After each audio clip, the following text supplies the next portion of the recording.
अस्सलाम वालेकुम। आज हम अपने basic sports physiotherapy related MCQs discuss करेंगे। फर्स्ट एमसीक्यू है best art stand for. Best art की फुल फॉर्म क्या है? Best art British Association of Sports Rehabilitators and Trainers, British Association of Sports Trainers and Trainers, British Association of Swimming Rehabilitators and Trainers, British Association of Sports Research and Trainers. तो इसका correct option हमारे पास बनेगा British Association of Sports Rehabilitators and Trainers, alpha option. Second question है extended Nordic musculoskeletal questionnaire divided body into how many parts. ये हमारे पास एक questionnaire होता है जो कि हम मस्कुलोस्केलेटल असेसमेंट के लिए बॉडी के डिफरेंट रीजन्स को डिवाइड करते हैं और फिर असेस करते हैं। तो इसकी बेसिस पे हम बॉडी को 9 पार्ट्स में डिवाइड करते हैं। वो 9 पार्ट्स होते हैं हमारे पास: neck, shoulder, upper back, elbows, wrist and hands, lower back और हिप्स थाइस रीजन हो जाता है। फिर हमारे पास नीज हो जाते हैं। और तो इस तरह ये टोटल हमारे पास 9 पार्ट्स बनते हैं नॉर्डिक मस्कुलोस्केलेटल क्वेश्चनियर के अकॉर्डिंग। नेक्स्ट है question number 4। Q angle in normal athletes is between. Q angle हमें नॉर्मल एथलीट्स में कितना मिलता है? 10 to 12 डिग्री है, 10 to 13 डिग्री है, 10 to 14 डिग्री या 10 to 15 डिग्री। तो इसका करेक्ट ऑप्शन है 10 to 15 degree, delta. Question number 5 है combined elevation stress elevation test measures the distance from the base of the thumb to the floor. One's arm is fully elevated and subject is in a prone position with each arm fully extended. This is used to measure a patient की prone position बना के prone में फिर हमने दोनों arms की elevation करानी होती है। तो ये टेस्ट किस पर्पज़ के लिए यूज़ होता है? थोरेसिक एक्सटेंशन को चेक करने के लिए, थोरेसिक एक्सटेंशन या स्ट्रेंथ को चेक करने के लिए। Thoracic extension strength plus ROM के लिए, नंबर एक्सटेंशन स्ट्रेंथ आरओएम। इसका करेक्ट ऑप्शन है हमारे पास चार्ली। थोरेसिक एक्सटेंशन और थोरेसिक एक्सटेंशन स्ट्रेंथ और आरओएम को चेक करने के लिए हम ये यूज़ करते हैं। ये एमएस का स्क्रीनिंग टेस्ट होता है, मस्कुलोस्केलेटल टेस्ट। और इसमें जो हमारे पास मूवमेंट्स हो रही होती हैं वो थोरेसिक एक्सटेंशन होती है, ग्लिनोह्यूमरल जॉइंट फ्लेक्शन होती है, स्कैपुला रिट्रैक्शन होती है और अपवर्ड रोटेशन होती है। और हम at a time he assess करते हैं अपर एक्सट्रीमिटी को, अपर बैक को, शोल्डर को, थोरेसिक स्पाइन को। इन सब को हम फ्लेक्सिबिलिटी के लिए चेक करते हैं।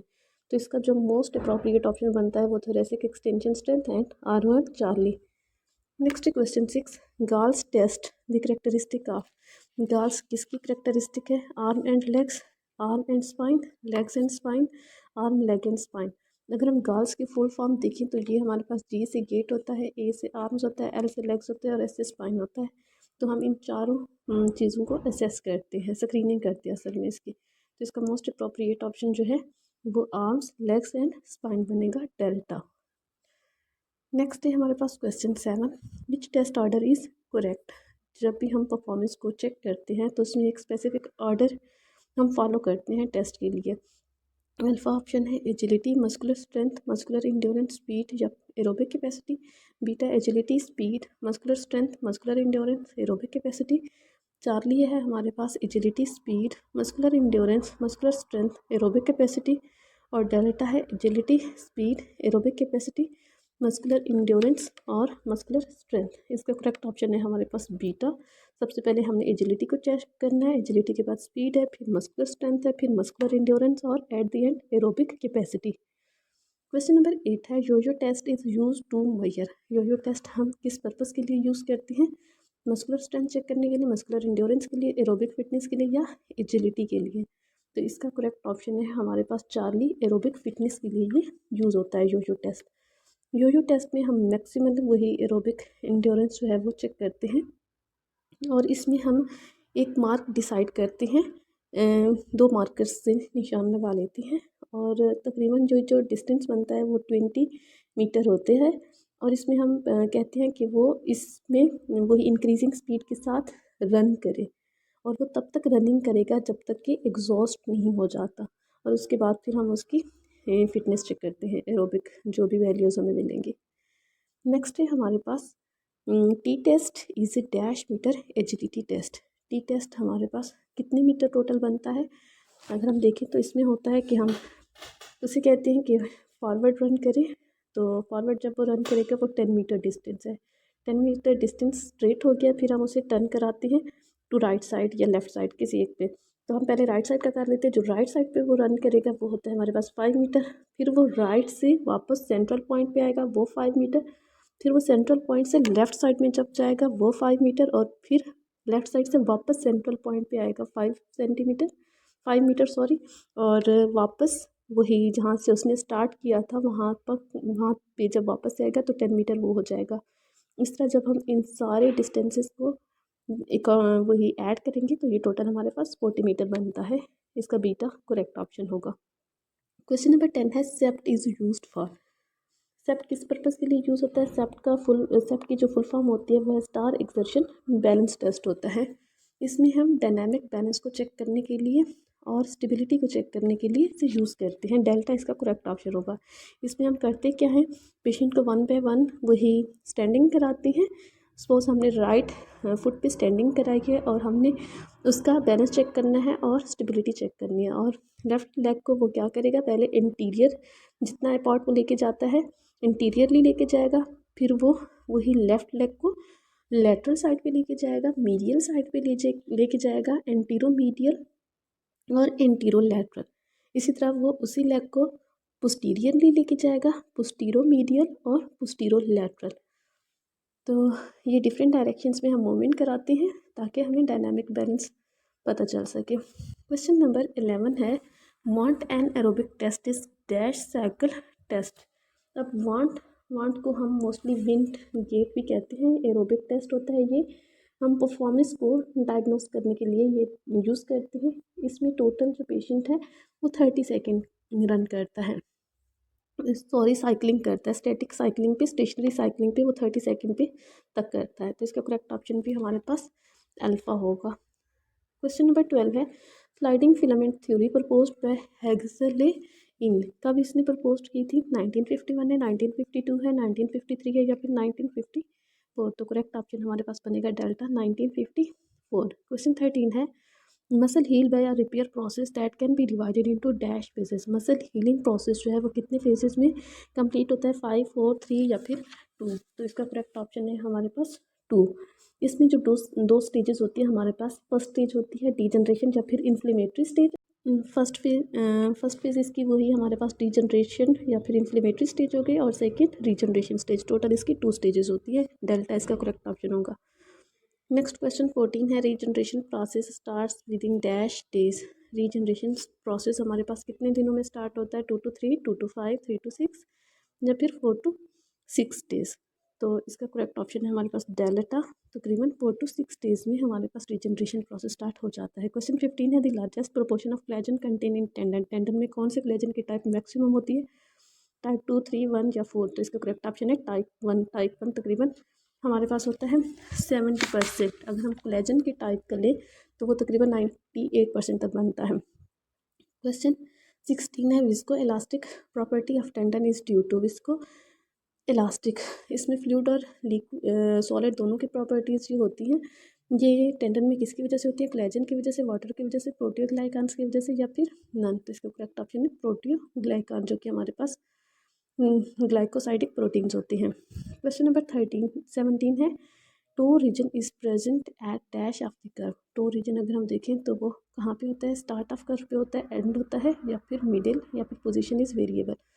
तो टो रीजन हमेशा अगर हम फुट का देखें तो वो स्टार्ट पे होता है, बिल्कुल स्टार्ट के कर्व में है। क्वेश्चन नंबर 18 है एंथीसोपैथी इज। एंथीसोपैथी हम किसको कहते हैं?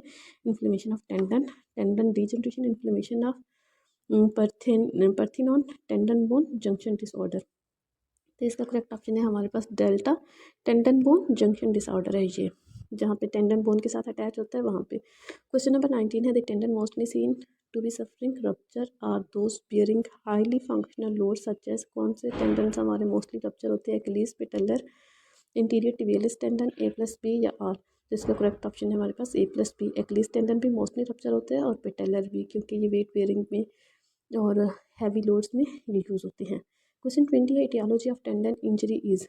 etiology ऑफ टेंडन किसकी वजह से होती है, एक्सट्रिंसिक फैक्टर की वजह से, इंट्रिंसिक फैक्टर्स की वजह से, बोथ या फिर नन। तो इसका करेक्ट ऑप्शन हमारे पास बनेगा बोथ फैक्टर्स है।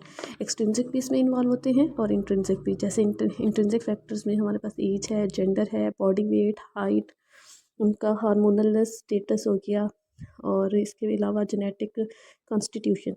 एक्सटर्नल में हमारे पास स्मोकिंग है, अल्कोहल है, न्यूट्रिशन है, डाइट और इन्वायरमेंटल फैक्टर्स आ जाएंगे। तो ये दोनों फैक्टर्स ही टेंडन इंजरी में पार्टिसिपेट करते हैं। क्वेश्चन 21 है tendon healing is divided into. Tendon healing को हम कितनी फेजेस में डिवाइड करते हैं, 2 फेजेस, 3 फेजेस या फिर 4 फेजेस। तो इसका करेक्ट ऑप्शन हमारे पास बनेगा बीटा, 3 फेजेस में हम डिवाइड करते हैं। वो 3 फेजेस हमारे पास कौन कौन सी होती हैं, इसमें हमारी जो फर्स्ट स्टेज होती है इन्फ्लेमेटरी या फिर प्रोलिफरेशन स्टेज, और सेकंड जो होती है इसमें रिमॉडलिंग स्टेज होती है। इन्फ्लेमेटरी फर्स्ट स्टेज होगी, सेकंड जो है प्रोलिफरेशन, और third remodelling stage. Total 3 stages होती हैं।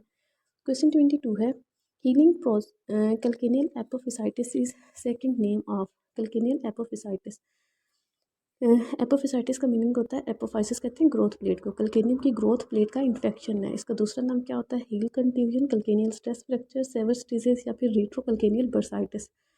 तो इसका करेक्ट ऑप्शन हमारे पास बनेगा चार्ली सेवर्स डिजीज भी इसे हम कहते हैं। In cuboid syndrome which muscle pull the cuboid bone. अगर हम मसल टेंडेंस के एनाटॉमी देखें तो जो पेरोनियस लॉन्गस होता है वो क्यूबाइड बोन के साथ अटैच होता है। तो पेरोनियस लॉन्गस के पुल की वजह से क्यूबाइड सिंड्रोम डेवलप होती है। करेक्ट ऑप्शन होगा इसका बीटा। क्वेश्चन 24 है लिस्फ्रांस फ्रैक्चर या फिर डिसलोकेशन इज एसोसिएटेड विद। किस वजह से होते हैं हमारे पास Lisfranc dislocation, tarsal bones, metatarsal bone, phalanges या फिर tarsometatarsal joint. Correct option होगा delta, tarsometatarsal joint dislocation को हम कहते हैं लिस्फ्रांस डिसलोकेशन। क्वेश्चन 25 है wall man's and Alfredson's regime are used for. ये किस पर्पज़ के लिए यूज़ होती हैं, एक्लिस टेंडिनोपैथी के लिए, हॉगलैंड्स डिफॉर्मिटी, एक्लिस टेंडन रप्चर के लिए, या फिर पेरोनियल टेंडन इंजरीज। तो इसका करेक्ट ऑप्शन है हमारे पास अल्फा, एक्लिस टेंडनोपैथी के लिए हम ये दोनों रिजीम्स यूज़ करते हैं। क्वेश्चन 26 है Iselin's disease is traction apophysitis. फिर ग्रोथ प्लेट की ट्रैक्शन हो रही है of the dash at its attachment on to the base of the 5th metatarsal bone. किस बोन की वजह से होगा ये, किस मसल के पुल की वजह से, टिबियलिस पोस्टीरियर, टिबियलिस एंटीरियर, पेरोनियस ब्रेवस या फिर पेरोनियस लॉन्गस। पेरोनियस लॉन्गस का ऊपर हमने देखा था ये क्यूबाइड बोन पे आके अटैच होता है। तो इसका करेक्ट ऑप्शन है पेरोनियस ब्रेवस मसल हमारे पास 5th मेटाटार्सल की बेस पे लगा होता है, उसके पुल की वजह से एसिलिन्स डिजीज डेवलप होती है। क्वेश्चन नंबर 27 है Ottawa ankle rule were published in. Ottawa ankle rules कब पब्लिश्ड हुए थे, 1991 में, 1992 में, 1992 1 2 या फिर 3। तो इसका करेक्ट ऑप्शन है 1992 चार्ली। क्वेश्चन नंबर 28 है ankle complex is composed of dash joint. अगर हम एंकल कॉम्प्लेक्स को देखें तो इसमें हमारे पास कितने जॉइंट्स होते हैं, 3 जॉइंट्स होते हैं। वो 3 कौन से हैं, टेलोक्यूरल जॉइंट होता है, डिस्टल टिबियोफाइबुलर जॉइंट होता है और सबटेलर जॉइंट होता है। टेलोक्यूरल जॉइंट जो है वो टिबिया फाइबुला और टेलिस के बीच में होता है। इस तरह टोटल जो जॉइंट्स बनते हैं वो 3 हैं। क्वेश्चन नंबर 29 है common site are the sites of stress fracture is are. कौन सी कॉमन साइट्स हैं स्ट्रेस फ्रैक्चर के लिए, medial malleolus, navicular bone, posterior lateral talus या कल्केनियस। ई है आल। तो इसका करेक्ट ऑप्शन है आल। ये सारी मोस्ट कॉमन साइट्स हैं स्ट्रेस फ्रैक्चर की। क्वेश्चन 30 है gracilis syndrome is also known as. Gracilis syndrome को हम क्या कहते हैं, osteitis pubis, avulsion fracture, stress fracture या फिर hip dislocation of the fracture. तो ग्रेसिलस सिंड्रोम को हम ऑस्टाइटिस प्यूबिस भी कहते हैं क्योंकि ग्रेसिलस मसल का जो टेंडन है वो सिम्फिसिस प्यूबिस पे अटैच होता है, वहाँ पे इन्फ्लेमेशन की वजह से ग्रेसिलस सिंड्रोम डेवलप होती है। क्वेश्चन नंबर 31 है DOMS seems to be more likely with. DOMS कब होता है, delayed onset of muscle soreness, eccentric muscle work में, कॉन्सेंट्रिक मसल वर्क में, आइसोमेट्रिक मसल वर्क में, A+C या फिर A+B है। तो इसका करेक्ट ऑप्शन है हमारे पास A+C, मतलब इसेंट्रिक मसल वर्क में भी और आइसोमेट्रिक में भी, क्योंकि यहाँ पे मैक्सिमम मसल डिस्ट्रप्शन होती है इन दोनों में। क्वेश्चन 32 है there are dash main theories related to DOMS. DOMS से रिलेटेड कितनी मेन थ्योरीज है हमारे पास, 2 3 4 या 5। तो इसका करेक्ट ऑप्शन है 2। क्वेश्चन नंबर 33 है contraindication of transverse friction massage are. कौन से कंट्रा इंडिकेशन है, osteoarthritis, rheumatoid arthritis, infection B plus C are. तो इसका करेक्ट ऑप्शन है हमारे पास डेल्टा बी प्लस सी। हम रोमाटाइड आर्थराइटिस में भी नहीं करते और इन्फेक्शन में भी नहीं करते, क्योंकि रोमाटाइड आर्थराइटिस और इन्फेक्शन में अगर हम करेंगे तो इन्फेक्शन के स्प्रेड होने के चांसेस होते हैं, इसलिए कंट्राइंडिकेशन होता है मसाज। क्वेश्चन 34 है main aims of transverse friction massage are. इसके मेन एम्स क्या होते हैं हमारे? To produce therapeutic movement, to induce pain relief, to produce are traumatic hyperaemia in chronic lesion, to improve functional movement. तो इसका correct option हमारे पास बनेगा ऑल। ये सारे ही हमारे मेन एम्स होते हैं ट्रांसवर्स फ्रिक्शन मसाज के लिए। क्वेश्चन 35 है elbow extension is an example of. किस एंड फील की एग्जाम्पल है elbow extension? Soft, empty, hard या फिर इलास्टिक। तो करेक्ट ऑप्शन इसका है इलास्टिक। नेक्स्ट है हमारे पास question number 36, tip of shoulder is supplied by. Tip of shoulder पे कौन सा डर्माटोम होता है हमारे पास? C3, C4, C5 या C6। तो करेक्ट ऑप्शन है C4। क्वेश्चन नंबर 37 है elbow flexion and wrist extension is carried out bye.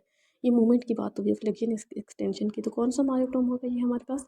C5, C6, C7 या C8। करेक्ट ऑप्शन है C6। क्वेश्चन 38 है knee flexion is carried out by. Knee flexion किसकी वजह से होती है? L2, L4, L5, S1, S2। Correct option है S2। Question number 39 है पेनर्स डिजीज इफेक्ट। पेनर्स डिजीज किस जॉइंट को इफेक्ट करती है? रिस्ट को, एल्बो को, शोल्डर को या फिर एंकल जॉइंट को। तो इसका करेक्ट ऑप्शन है एल्बो को। एल्बो जॉइंट की ये डिजीज़ है पेनर्स डिजीज़। नेक्स्ट है हमारे पास full can test is use to assess. किस पर्पज़ के लिए यूज़ होता है full can test? Infraspinatus, supraspinatus, impingement या बाइसेप। तो फुल कैन टेस्ट को हम क्वेश्चन 40 है हमारे पास बीटा, इसका करेक्ट ऑप्शन है सुप्रास्पाइनेटस के लिए हम यूज़ करते हैं। क्वेश्चन नंबर 41 है पेटीज टेस्ट या फिर horn blower sign is used for. ये किसके लिए हमें पॉजिटिव मिलता है? Teres major, teres minor, infraspinatus या फिर सुप्रास्पाइनेटस। तो करेक्ट ऑप्शन इसका टेरीज माइनर के लिए ये हॉर्न ब्लोअर साइन जो है पॉजिटिव मिलता है, इसलिए हम एल्बो को, शोल्डर को एबडक्शन में ले जाके एल्बो पे 90 डिग्री हम फ्लेक्शन करते हैं और उसके रेजिस्ट करते हैं, जैसे हॉर्न ब्लोअर साइन होता है वही हॉर्न ब्लोअर पोजीशन बनती है आर्म की। क्वेश्चन नंबर 42 है Yergason test is use to assess. Yergason test किस पर्पज़ के लिए यूज़ होता है? ऑप्शन है हमारे पास alpha short head of bicep, beta है शॉर्ट हेड ऑफ बाइसेप, और नेक्स्ट है हमारे पास लेब्रल टियर, और डेल्टा है शोल्डर डिसलोकेशन। तो इसका करेक्ट ऑप्शन हमारे पास बनेगा beta, long head of bicep के लिए यरगैसन टेस्ट हम यूज़ करते हैं। क्वेश्चन 43 है blood clotting, intracellular signalling, contraction और फंक्शन ऑफ। ये सब किसके फंक्शन है? इसमें से कौन से मिनरल के? बोरान, कैल्शियम, क्रोमियम या फिर मैग्नीशियम। तो करेक्ट ऑप्शन है बोरान। क्वेश्चन नंबर 44 है fruits and vegetables are good source of. Sorry ये कैल्शियम क्या है? 43 में हमारे पास आएगा कैल्शियम। कैल्शियम ब्लड क्लॉटिंग में भी पार्टिसिपेट करता है, इंट्रासेलुलर सिग्नलिंग में भी और कॉन्ट्रैक्शन में भी। मसल कॉन्ट्रैक्शन है, चाहे स्केलेटल मसल है या फिर स्मूथ मसल्स है या कार्डियक मसल्स है, सब में ही इसका फंक्शन होता है कैल्शियम का। बीटा करेक्ट ऑप्शन होगा 43। 44 है fruits and vegetables are good source of boron, calcium, chromium या फिर मैग्नीशियम। यहाँ इसका करेक्ट ऑप्शन है बोरान। बोरान हमें मिलता है फ्रूट्स और वेजिटेबल से। नेक्स्ट है हमारे पास question 45, SALTAPS is an acronym that is used for the assessment of. SALTAPS हमारे पास एक्रोनिम है, किस पर्पज़ के लिए यूज़ होता है? इंजर हॉकी प्लेयर के लिए, इंजर्ड क्रिकेट प्लेयर के लिए, in any pitch side emergency या नन। तो इसका करेक्ट ऑप्शन है in any pitch side emergency. अगर हम साल्टैप्स की फुल फॉर्म देखें तो ये हमारे पास एक्रोनिम है। एस से होता है सी, ए से होता है आस्क, एल से होता है लुक, टी से होता है टच, ए से एक्टिव मूवमेंट, पी से ए से हमारे पास एक्टिव मूवमेंट होता है, पी से पैसिव मूवमेंट होता है और एस से स्ट्रेंथ। तो ये हम इमरजेंसी टाइम पे करते हैं किसी भी फील्ड में, चाहे कोई भी गेम हो। ये 45 MCQs हमारे कंप्लीट हो गए। नेक्स्ट इंशाल्लाह हम फिर किसी और टॉपिक के MCQs या टॉपिक डिस्कस करेंगे। तब तक के लिए अल्लाह हाफिज़।